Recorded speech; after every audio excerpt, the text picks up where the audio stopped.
एकं नित्यं विमलमचलं सर्वदेशाक्षिभूतं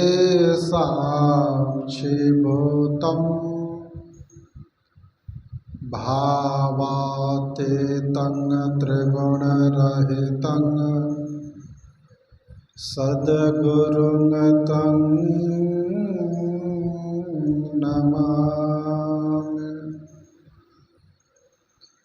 मंगलमूर्ति सतगुरु मिलबै सर्वाधार,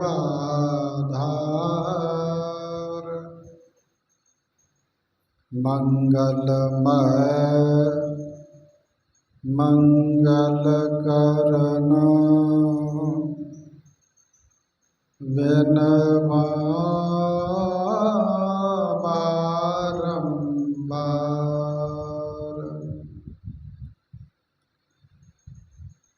सर्वोच्च सिंहासन पर सुशोभित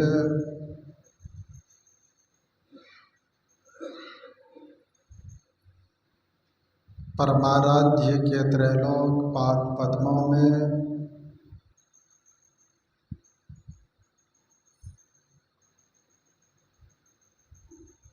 एवं दुनिया के तमाम संत एवं भगवंतों के पावन श्री चरणों में अनंत बार कोटि कोटि प्रणाम।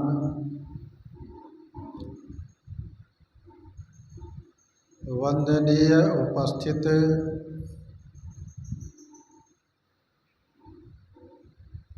धर्म प्रेमी सज्जनों, भक्तिमती माताओं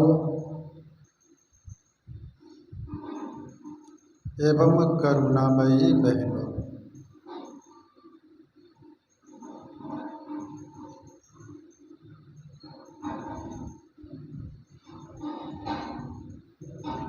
अभी हम लोग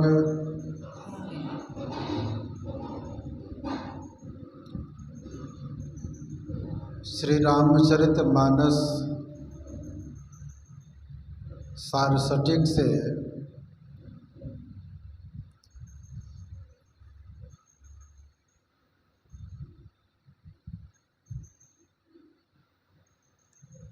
बड़ा ही सुंदर प्रसंग श्रवण कर रहे थे।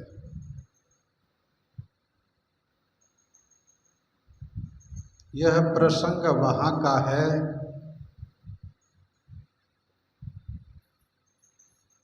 जब मर्यादा पुरुषोत्तम भगवान श्री राम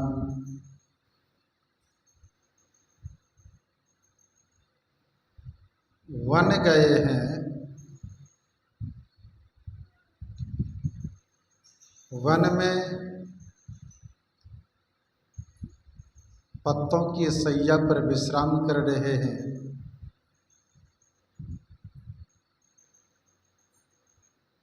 लक्ष्मण जी, गोह निषाद जी पहरा कर रहे हैं।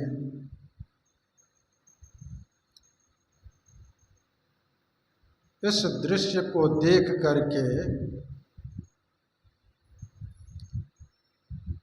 गोह निषाद के मन में बड़ा विषाद हुआ।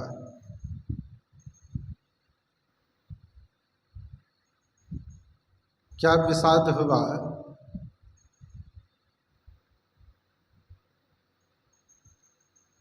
कि जो दूध फेन के समान मुलायम सैया पर विश्राम करने वाले सगुण साकार भगवान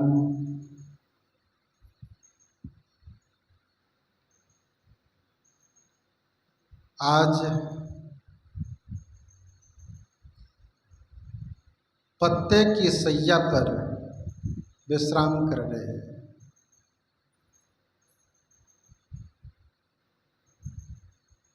देखने वाले को विषाद हो रहा है।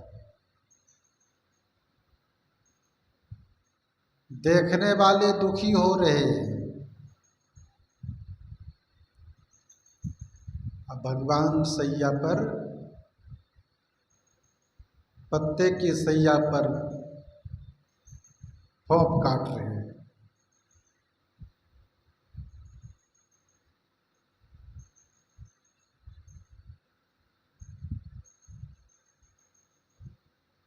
बंधुओं,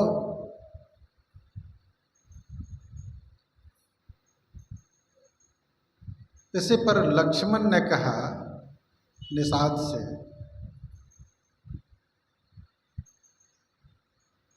कि भाई निषाद, तुम व्यर्थ की विषाद कर रहे हो।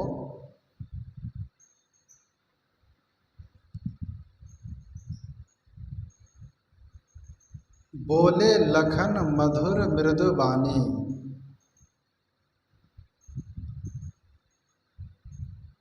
मधुर मृदु बानी बोलते हैं लक्ष्मण जी।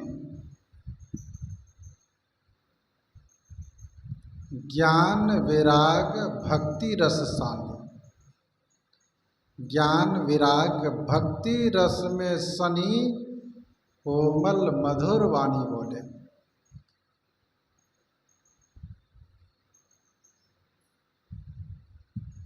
ज्ञान, सबसे पहले तो ज्ञान है, ज्ञान विराग दूसरे नंबर में विराग है, और तीसरे नंबर में भगति रस सानी। ज्ञान विराग भगति रस सानी।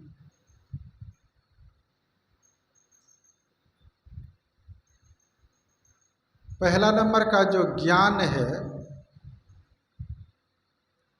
उस ज्ञान पर थोड़ी सी चर्चा करेंगे हम लोग।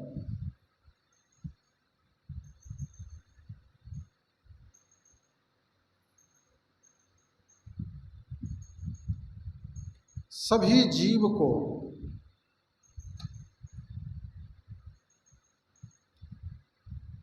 आहार निद्रा भय मैथुनं च सामान्य मेतत् पशुभिर नराणां ज्ञानं नराणां मदिकं विषेको ज्ञानेन हीना पशुभिः समाना।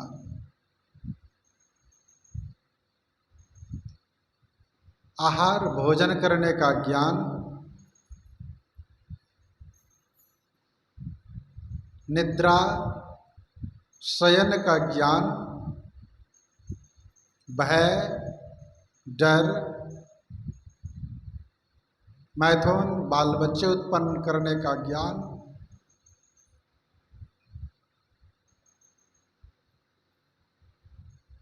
ये सभी जीवों में पाए जाते हैं।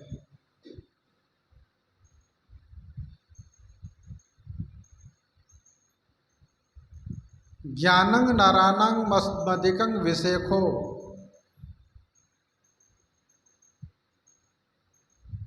ज्ञान से मनुष्य विशेष होते हैं। वह कौन सा ज्ञान? जिस ज्ञान से मनुष्य विशेष होते हैं,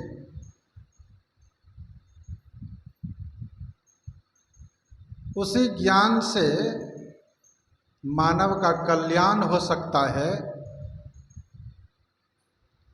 वह कौन सा ज्ञान है? तो वही है अध्यात्म ज्ञान।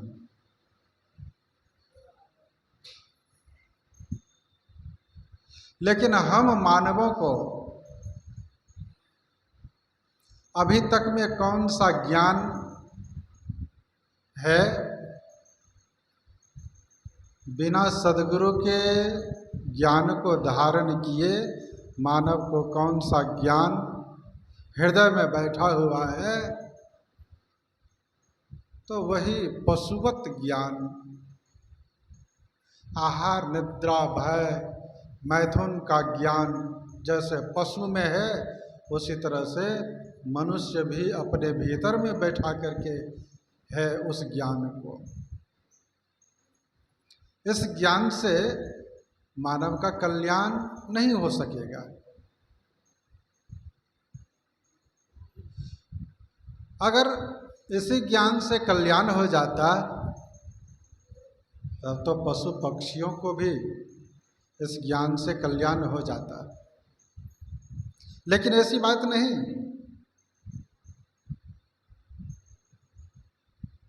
मानव के भीतर में विशेष मदिकं विषेको ज्ञानं नराणां मदिकं विषेको, ज्ञान से विशेष होते हैं, वही है अध्यात्म ज्ञान। उस अध्यात्म ज्ञान को श्रवण कर उस अध्यात्म ज्ञान के मुताबिक अपने जीवन में अपना कर मानव उस मंजिल तक पहुंच सकता है जहां से संत कबीर ने बड़ा ही सुंदर कहा, बहुरी नहीं आवना यही देश। इस देश में फिर आना नहीं पड़ता है उस ज्ञान को प्राप्त कर लेने के बाद। अर्थात पुनरपि जननं पुनरपि मरणं पुनरपि जननी जठरे शयनम, आवागमन का चक्र उसका छूट जाता है। तो लक्ष्मण जी सबसे पहले ज्ञान कहते हैं, ज्ञान विराग भगति रससान। जब ज्ञान होगा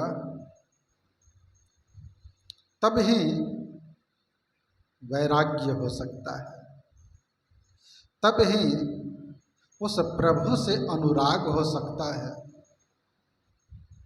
और जब तक ज्ञान नहीं तब तक वैराग्य कहाँ।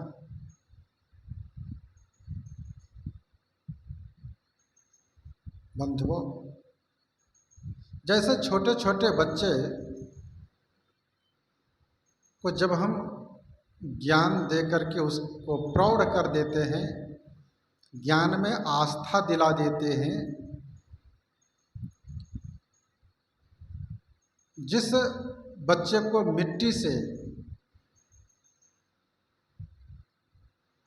मिट्टी को मिठाई समझ करके बच्चा खाता है, और जब उसके अभिभावकगण उसको ज्ञान करा देता है तब उसको वह मिट्टी समझ करके फेंक देता है। मिठाई के समान तब नहीं खाता है, मिट्टी के समान उसको समझ करके फेंक देता है। जिस मिट्टी से उसका अनुराग था, प्रेम था, बस उस मिट्टी से उसको वैराग्य हो गया। जिस समय प्रेम था उस बच्चे को, उस समय बहुत ही आनंद लग रहा था। यहाँ तक कि जोर जबरदस्ती उस बच्चे के हाथ से अगर उस मिट्टी के ढेले को फेंक देते हैं उसके माता पिता, तो बच्चा खूब रोता है, खूब चिल्लाता है।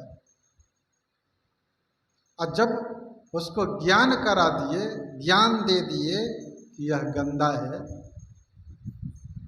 मिट्टी है, मिठाई नहीं है, तो वही बच्चा आराम से उसको फेंक देता है।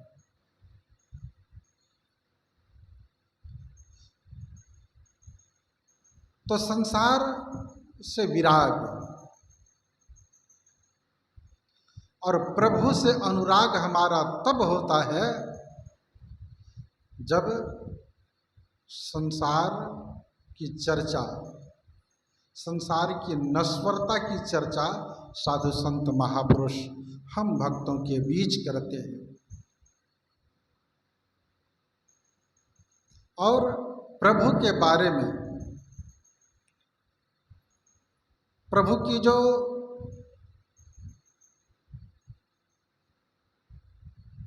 सत्यता है, जो प्रभु सत्य हैं, उस प्रभु में जब आस्था दिला देते हैं तो स्वाभाविक उससे हमारा त्याग हो जाता है। बड़ा ही सुंदर आया,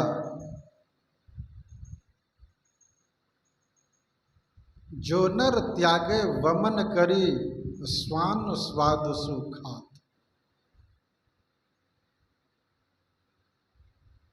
वमन कर देते हैं मनुष्य, लेकिन श्वान उसी वमन को बड़ा स्वाद से खाता है, क्योंकि उसको अभी तक पता नहीं चला है।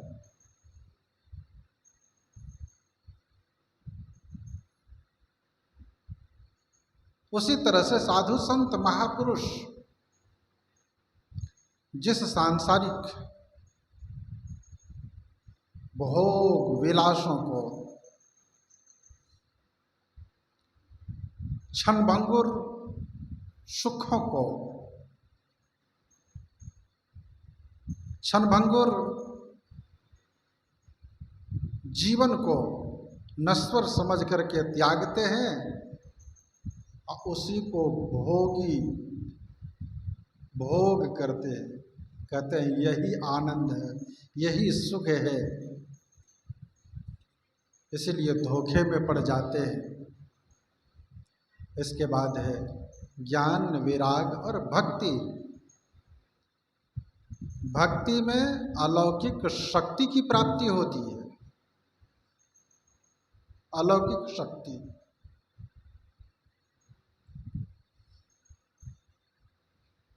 भक्ति में अलौकिक शक्ति को हम प्राप्त करते हैं। भक्ति का अर्थ अनेक अर्थों में एक अर्थ है सेवा। हम मातृ-पितृ भक्ति करते हैं, गुरु भक्ति करते हैं, समाज की सेवा करते हैं, देश की सेवा करते हैं, देश भक्ति कर रहे हैं।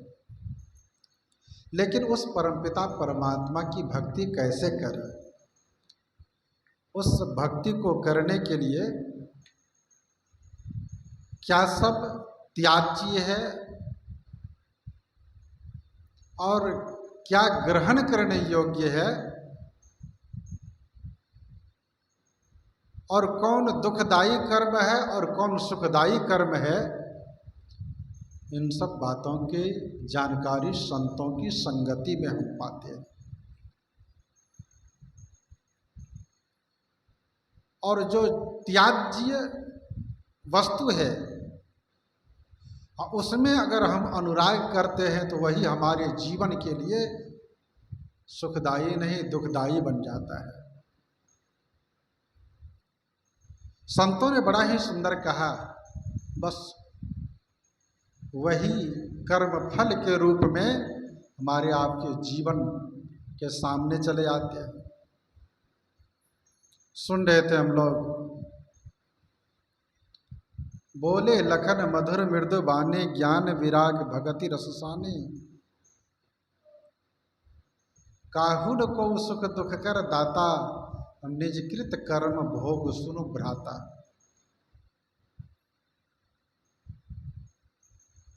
बंधुओं, सबको अपने ही कर्मों का फल भोगना ही होता है, भोगना ही पड़ता है। हमारे बदले में दूसरे व्यक्ति भोगेंगे ऐसी बात नहीं। यह दुनिया, यहाँ हम लोगों का जो आना हुआ है, किस लिए हम आए हैं? तो कर्म की खेती करने के लिए। यह दुनिया कर्म की खेती है, यहाँ करनी का फल मिलता है। अपनी अपनी करनी से कोई सुख दुख का सृजन करता है। वह अमृत फल क्या पाएगा जो बीज जहर का बोता है। अपनी अपनी करनी से कोई हंसता है, कोई रोता है। निज स्वार्थ और दुराचार से मानवता को मिलाता है, पर उपकार और सदाचार से जन्म सफल हो जाता है। तो लक्ष्मण जी ने गो निषाद से कहा कि विषाद मत करो। ये वहाँ का प्रसंग है। देखिए, निर्गुण निराकार से सगुण साकार रूप में भगवान आए हैं।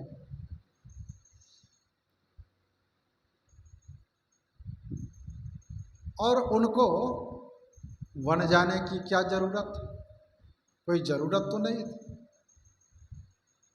लेकिन उसके जीवन में जो हुआ है वे स्वयं हम लोगों को बतला रहे हैं कि हमारे जीवन में जो हुआ है बस उसी का फल ये मिला है कि हमें वन जाकर के उन कर्मों का जो भोग है उसे भोगना पड़ रहा है।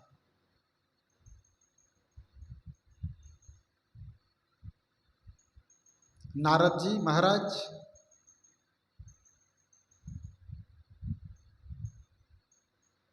के मन में हुआ,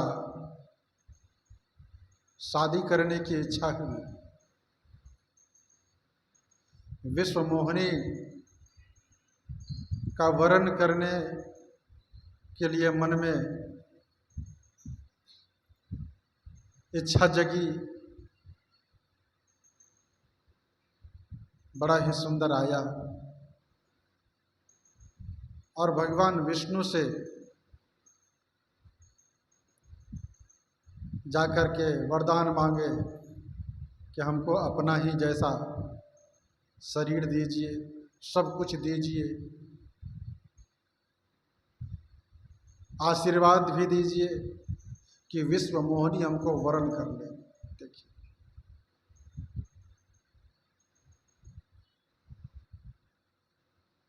भगवान सब कुछ तो अपना जैसा दे दिए,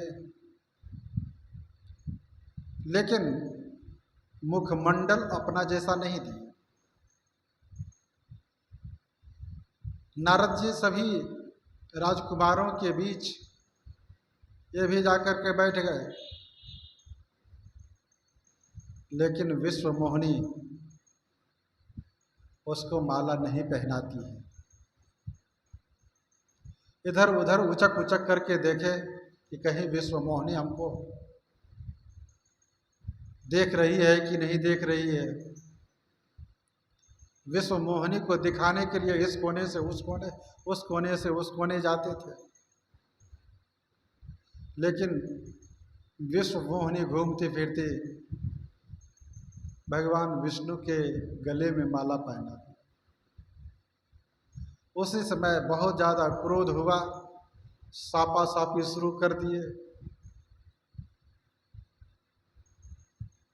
बंधुओं, उस साप को भी स्वीकार किए भगवान, लेकिन अपने भक्त का कल्याण जिसमें हो वही काम किए भगवान। जब राम रूप में आए उसी समय नारद जी कह दिए कि जैसे नारी विरह में मैं भटक रहा हूं, उसी तरह से आपको भी भटकना पड़ेगा। तो मिथ्या न होई देव ऋषि वाणी, उस वाणी को कैसे टालते। इसीलिए वन जाना पड़ा भगवान को। और कई उदाहरण दिए जाते हैं। तो वन जाएंगे तो सीता की चोरी होगी, लता पत्रादि से भगवान पूछेंगे। देखिए अब भगवान नहीं जानते, जानेंगे कौन ले गए सीता को, नहीं जानते हैं, जान रहे हैं। सब कुछ जान करके हम लोगों को दिखलाने के लिए, जैसे समाज के कोई नवयुवक काली बन करके हम लोगों के बीच चले आते हैं, दुर्गा बन करके चले आते हैं, अनेक रूप को धारण करके चले आते हैं।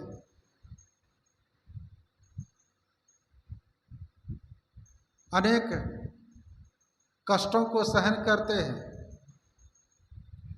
देखने वाले लोग क्या कहते हैं कि है तो फलाना का लड़का, बड़ा सुंदर रौलादा किया। रौल अदा करके दिखलाने वाले फलाने का लड़का है, बड़ा सुंदर रौल अदा किया। तो रौल अदा करने वाले जो हैं, जो सही सही दिखलाने वाले हैं, पाठ अदा करने वाले हैं, उसी को पुरस्कार मिलता है, वही इनाम पाता है। निर्गुण निराकार से सगुण साकार रूप में भगवान हम लोगों के बीच अनेक रौल अदा करके दिखला रहे हैं। उससे हम लोगों को यह शिक्षा लेनी चाहिए कि सावधान और सतर्कता के साथ कर्म करने की आवश्यकता है और अपने जीवन में सुधार लाने की आवश्यकता है। तभी हमारा आपका उद्धार होना संभव होगा बंधुओं। इसीलिए इसके लिए हम लोगों को नियमित रूप से सत्संग, ध्यान, भजन, सदाचार का पालन करने की आवश्यकता है। अगर इस ढंग से अपने में अवगुण देखने की आवश्यकता है, हम लोग दूसरे में अवगुण देखते हैं, अपने में अवगुण देखने की आवश्यकता है और उसका सुधार करने की आवश्यकता है, तो बड़ा सुंदर होगा। इन्हीं शब्दों के साथ